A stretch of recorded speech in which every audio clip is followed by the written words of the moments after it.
The Wednesday Bookmark on Family Radio CHRI. Each week we introduce you to something new, something that'll make you think, something that might change your life.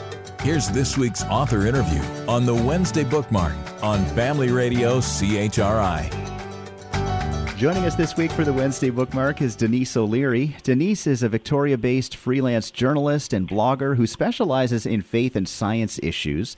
We're going to talk this morning about her book, co-authored with Mario Beauregard, The Spiritual Brain, a neuroscientist's case for the existence of the soul. Denyse, so appreciate your time this morning. It's good to connect with you. Thank you. Before we jump into the content, begin by telling us about your co-author on this book.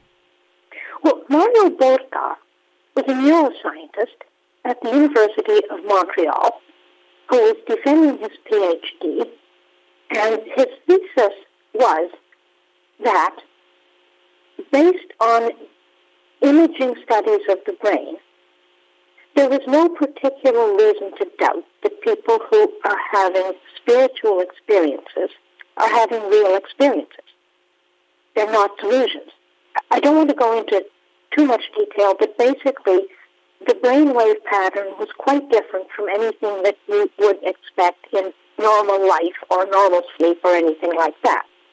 So, he got his PhD, but in the meantime, a literary agent contacted him and me and said, why don't you, and working with a journalist, write a book on why it's reasonable to have faith and believe in God.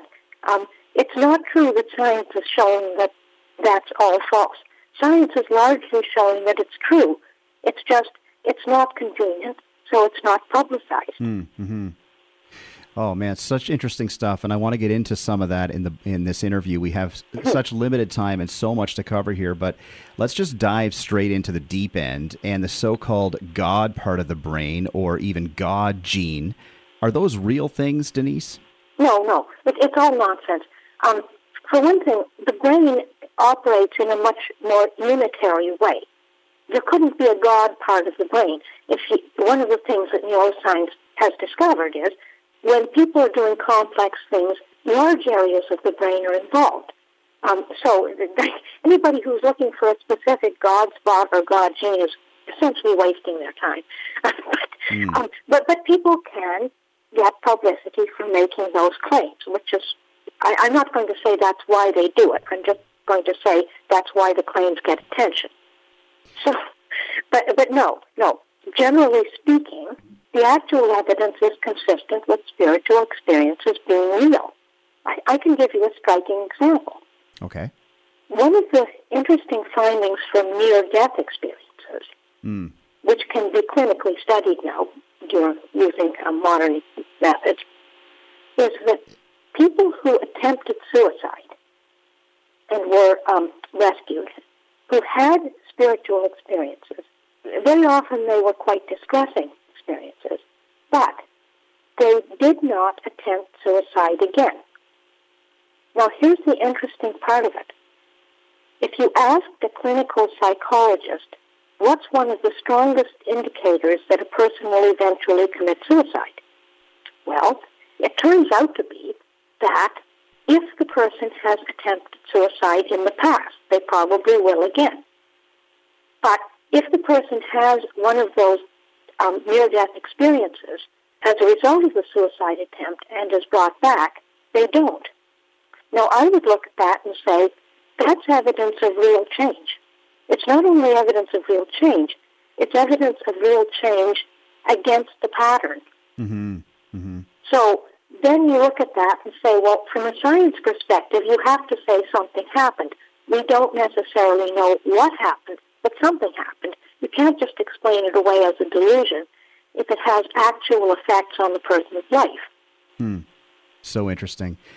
A gentleman by the name of Dr. Michael Persinger, who sadly passed away in 2018, he's from Sudbury, created something quite unique that has become known as the God helmet. Tell us about the God helmet. Well, it was briefly notorious, actually, in the early years of this century, he claimed that spiritual experiences could be produced from the God helmet. Now, all I can say is, as I've heard very little since, I somehow think that isn't true. Because if you think about the trouble people go to try to have spiritual experiences, if there was really a God helmet that worked, people would be using it in large numbers, and they're not. Mm-hmm. They're still going to church and praying, or going on pilgrimages, or in the Eastern world doing meditation and things like that. Heavens, I'm certainly not saying there's no way to God, but it's not a helmet. What can we say, Denyse, since we're on this track, confidently about mystical and spiritual experiences, such as the born-again experience generally? Like, for example, who has such experiences? What triggers them? What do we know about spiritual experiences? Something real happens, that's for sure. A lot of things are difficult to discuss using simple neuroscience instruments, because neuroscience can only tell you what's happening in a person's brain. We can certainly track some things in the brain. I usually look with respect to experiences to see whether it has a long-term effect on the person, or a significant effect you wouldn't otherwise expect. In the case, for example, of near-death experiences, which isn't quite a born-again experience, but it has some of the same effect, what you find is that very typically, people who have had a near-death experience change their lives.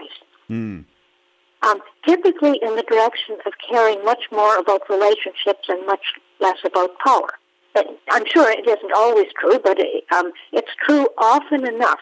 You have to say, something happened there. One of the conventional statements psychologists make is, people's personalities don't change. But after near-death experiences, they often do. So, again, I would look at that and say, something happened. Now, what Mario's research did was he demonstrated that the nuns who were in a state of deep contemplation were, in fact, using elements of the brain waves that are not normally used in that way. So they were doing something or contacting something. It's difficult for neuroscience as such to say exactly what that is, but we can say it can't be ignored or dismissed or explained away. That's the big news from neuroscience about spirituality. Mm-hmm. I'm sure the same applies to a born-again experience. They aren't captured in neuroscience data. If they were, I wouldn't be very surprised if it turned out that there were some patterns that were highly unusual. But then you look to see what impact it has on the person's life. As I say, there seems little doubt. There's a vast array of literature on the way in which spirituality benefits people's health. That was one of the things we looked at in the book. There's no question about it. It's just not widely reported. There is so much more in the book, like a ton more we could get to. You talk about the belief in neuroscience, for example, that the mind is essentially a delusion created by the brain. We won't have time to go deep in that area, but I really want to close on more of a personal note, if you'll permit me to do that, Denyse. Mm-hmm. What is your own view, just in brief, on the matters discussed in this book? Lay that out for us. I was in sympathy with what Mario Beauregard was trying to do, so of course I threw myself into the book and helping him. As a traditional Catholic, I entirely agreed with the thesis that the mind is not just the brain, that the soul really exists, and was happy to help provide evidence for that. I'm hoping to work on another book soon with a different neuroscientist making the same case, but that's still in the hands of an agent. But anyway, as far as I'm concerned, Jesus did everything for me that any human being could possibly have needed, if I can put it that way. Mm-hmm. And so anything I can do to allow people to know things that are true about science that don't happen to usually make their way into radio, TV, and magazines, that I try to do. Did God create the brain, or does the brain create God? It's a philosophical question. It's also a scientific question, and there is so much in this book, detailed analysis of relevant questions. we just barely touched on the surface of it. But again, the book we've been talking about is called The Spiritual Brain, a neuroscientist's case for the existence of the soul. Denyse O'Leary, co-author, our guest this week for the Wednesday Bookmark. I just found the book utterly fascinating, Denyse. Thank you so much for your time this morning. You're welcome.